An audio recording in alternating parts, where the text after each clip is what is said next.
Pesticides are a huge group of chemicals.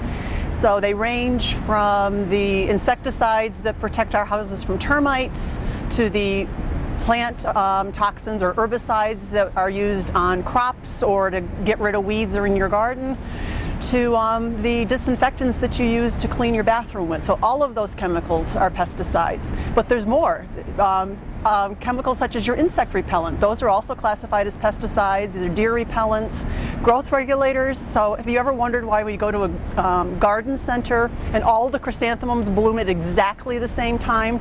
They've been treated with a growth regulator for that very purpose, to make that happen. The major concern is for the people who apply these chemicals, especially large scale, and the families who might live on the perimeter of, say, an orchard or a field that is sprayed. Okay, because spray drift does unquestionably leave the site where it's applied.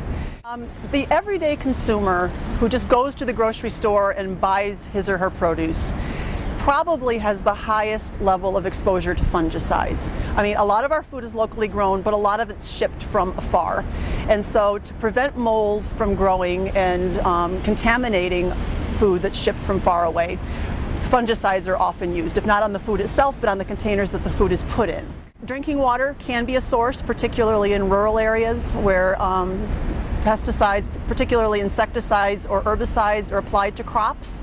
Municipally supplied water is very tightly regulated with regard to pesticides and fertilizer contamination, but well owners have to take the responsibility of having the well tested to see what's in there. In terms of pesticide use around the home, consumers are their own worst enemy. I think that consumers tend to think that more is better, and I can't tell you the last time I've talked to anyone who actually read the label on a pesticide container and determined whether or not they applied the right amount to the right area. So I mean, there's an application rate that's appropriate for every pesticide that you would use around the house, and I think probably they are overused by the average consumer around the house. It's astonishing how little really good data is out there on whether or not organically produced foods are actually higher quality, more nutritious.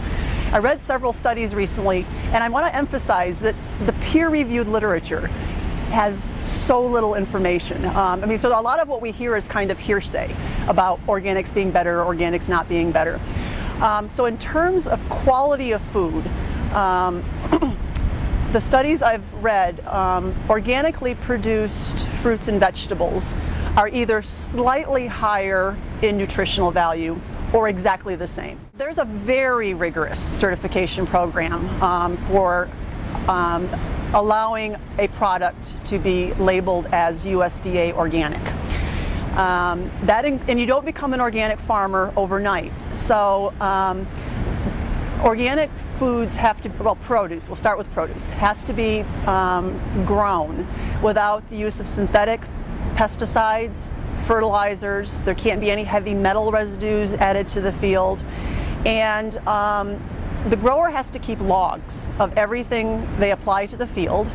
And the reason I say you can't become an organic farmer overnight is because the field has to have been treated in this manner for 3 years prior to you applying to be an organic grower.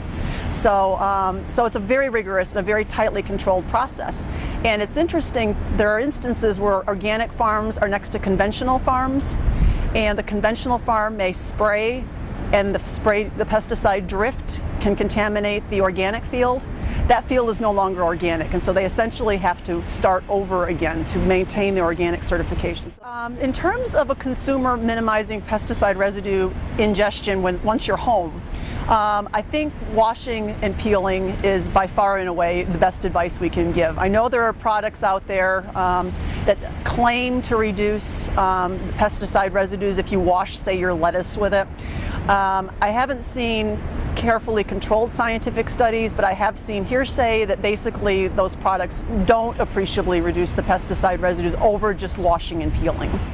Related to pesticides, they can be absorbed through the skin, so a child should not go out and touch football on a freshly treated lawn, if you have a lawn service or if you apply pesticides to your lawn.